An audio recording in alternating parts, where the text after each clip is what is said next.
A lot has changed over the past few years. Change can be good, change can be bad. Let's take an up-to-date look at the military capabilities of the European Union and Russia in the year 2020. The last time we looked at these two militaries, it ended up being a draw with no clear victor. But has time changed that outcome? Is Russia more formidable now than a few years ago? I guess you're just gonna have to keep watching to find out how a war between the European Union and Russia would end. First, let's look at the amount of money the two countries are pumping into their militaries. As we know, the European Union is in tumultuous times. Brexit has been passed, so technically Britain's military assets went with it. It's probably safe to say that if the European Union went to war with Russia, Britain would likely join the side of the EU. But what if they decide not to?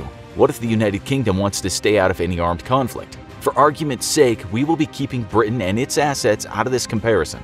The European Union spends around $270 billion annually on their military. This is nowhere near as much as the United States, but it is a significant amount. Russia, on the other hand, has a military budget of around $65 billion. The European Union seems to be investing more money in their military. However, just because more money is being pumped into a military does not make it better.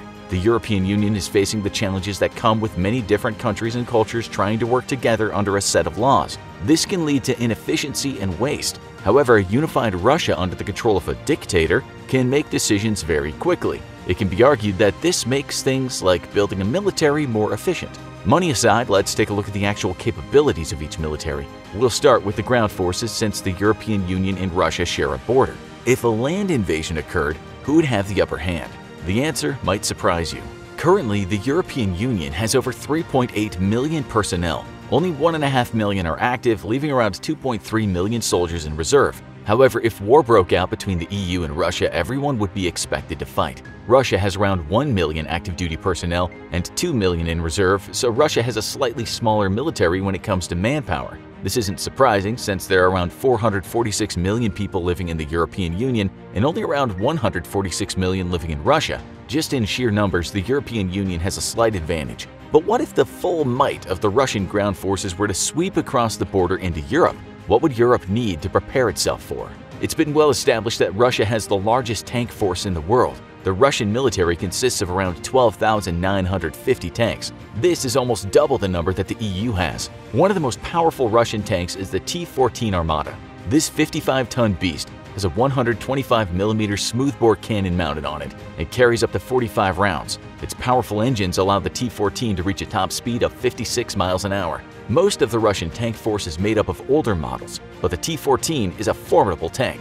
The large number of armored vehicles the Russian military has at its disposal, even if they're older, could allow the country to dominate the land battles if war broke out in Europe. The European Union is not totally defenseless when it comes to tank warfare. Both Germany and France have state-of-the-art tank arsenals. Germany has the Leopard 2A5 tank, which has a 120mm smoothbore cannon with 42 rounds, and it can travel up to 42 miles per hour. France has the Leclerc tank, which also has a 120mm cannon and can hold up to 40 rounds. The Leclerc can travel 44 miles per hour on even terrain. Both these tanks are powerful, yet the T-14 has a larger cannon and can move faster. In a one-on-one fight between the tanks, the T-14 seems to have the upper hand. Also, the Russian tank army in general has more vehicles. If the only fighting to happen in war between the European Union and Russia was tank warfare, Europe might be in trouble. In today's day and age, an entire battle can be won or lost in the skies. The best way to maintain air superiority is to have the best tech and pilots possible. Let's see how the European Union's air force stacks up against Russia's. Again, in terms of just numbers, Russia has the advantage. Russia's air force contains around 4,160 aircraft. This includes everything from fighter jets to helicopters. However, like with their tanks, many of the aircraft consist of the Cold War Soviet Union machinery that was built up in the 50s and 60s. The European Union's air force is made up of around 2,450 aircraft. Russia has almost double the number of aircraft as the European Union yet again, but Europe has access to two of the most deadly fighter planes on the planet. The French-made Dassault Rafale is able to hold its own in the skies at any dogfight or escort mission. However, it's the Eurofighter Typhoon that's the crown jewel of the EU's air force. The Eurofighter Typhoon is a collaboration between Britain, Germany, Italy, and Spain.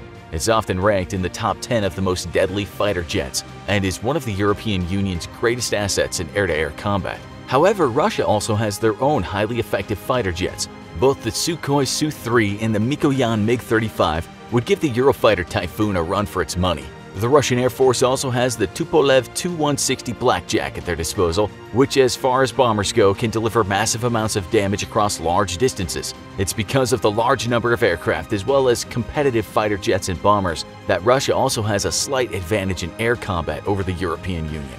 At this point, you might be surprised by Russia's upper hand in land and air combat. But what about navies, though? After all, entire wars have been fought and won on the high seas. Each navy has around 600 ships at their disposal. However, some vessels are more important and powerful than others. Let's be clear, a naval battle between the European Union and Russia seems unlikely. Since Russia and Europe share a border of around 1,300 miles, it's much more likely that a war between the two militaries would take place on land and in the air. But for argument's sake, let's take a look at how their navies stack up. One of the most powerful naval vessels in any war is the aircraft carrier. They are like floating fortresses that contain miniature armies. Russia has one operational aircraft carrier at this point in time. The European Union has 4 between 3 of the countries in the pact. France and Spain both have 1 aircraft carrier while Italy has 2. The UK also has 2, but since they decided to leave the European Union, we cannot count those on the EU side. Even still, the European Union holds the higher number of carriers. Both the European Union and Russia have around 60 subs, although Russia has 33 nuclear submarines while France, which is the only country in the EU with nuclear submarines, only has 5. This is a clear advantage for Russia. Again, a naval confrontation between the European Union and Russia seems unlikely. But if something were to happen, Russia would have the advantage, with over 6 times more nuclear submarines than the European Union. This brings us to the scariest weapons in modern warfare, the nuke. In nuclear warfare, having more missiles does not necessarily mean you are more powerful. The European Union has around 290 nuclear warheads. That's enough to wipe out every major Russian city and much of the life in Asia and Europe. Russia has 1,326 deployed nuclear missiles and another 6,375 that are in reserve or being decommissioned. That's enough to pretty much wipe out all human life off the face of the planet. Either way, nuclear warfare will never end in a victory. The radiation, chemicals, and debris that would be swept across the planet would ensure that everyone loses in a nuclear war. We also know that in today's warfare, control of intelligence is important. Russia has an advantage on 2 fronts in this aspect. Ever since the launch of Sputnik 1 on October 4, 1957, Russia has had an ongoing space program. In fact, up until very recently, the United States was piggybacking off the Russian space program to get astronauts into the International Space Station. Compared to the EU, there is no contest. Russia has dominance in space. This would be important in all-out war because of satellite control for reconnaissance and communication. It's only a matter of time before space becomes militarized. Russia is in a much better position to take advantage of the militarization of space. All you have to do is look at the latest space missions for each agency. The most recent manned mission to space for Russia was the Soyuz MS-16 mission, which launched on April 9, 2020. The last European manned mission to space was never. The European Union has never launched their own rocket with a crew on it to space. Needless to say, Russia has a much more advanced space program. The other modern warfare component that Russia leads in is cyber warfare. It is no secret that Russia has conducted hacking operations into several countries' classified databases. Just recently, they stole secret intelligence from the Ukrainian government before applying pressure to their border. Russian hackers have also stolen millions of dollars from organizations around the world. Hacking groups may be independent from the Russian government, but oftentimes they are working in cahoots. Take the 2016 United States presidential elections, for instance. After several high-profile investigations, it was concluded that Russian hackers were actively trying to influence the presidential election and may have successfully done so. Russia has a long history of cyber warfare, while the European Union seems less engaged in this aspect of war. So we can conclude that in terms of warfare in cyberspace and outer space, that Russia has the upper hand. This would give them better intelligence and may allow Russia to cripple the European Union without even firing a shot. If Russia takes control of the EU satellites and shuts down their internet capability, Europe could literally be in the dark. Does this mean that Russia would win the war between itself and the European Union? Probably not. There is one more war-ending weapon that the European Union has on its side: an alliance with the United States of America. In our scenario, we were comparing the militaries of the European Union and Russia by themselves. However, if war ever broke out between the two powers, allies would come to their aid. The European Union is part of the North Atlantic Treaty Organization, or NATO for short. This alliance includes 30 countries, one of which is the US. The United States and China are the only superpowers in the world and have the largest and most advanced militaries at this moment in time. If the European Union went to war with Russia, the United States would have to join them because of the NATO alliance. Russia would not be able to win a war against the combined militaries of the European Union and the United States. It would be game over. Russia does have alliances with other countries and could call on them to help support their war effort. However, the only alliance which ends up being tenuous at best is the Collective Security Treaty Organization. This is an intergovernmental alliance between Russia, Armenia, Belarus, Kazakhstan, Kyrgyzstan, and Tajikistan.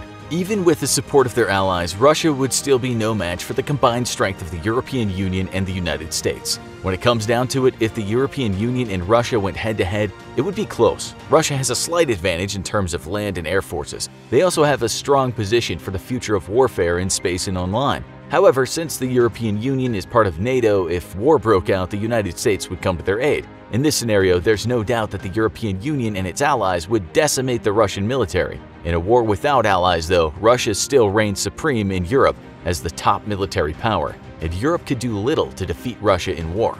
Now check out Russia versus United States. Who would win? Military Comparison 2019. Or watch another military comparison by clicking USA versus Iran. Who would win? Military Army Comparison 2019.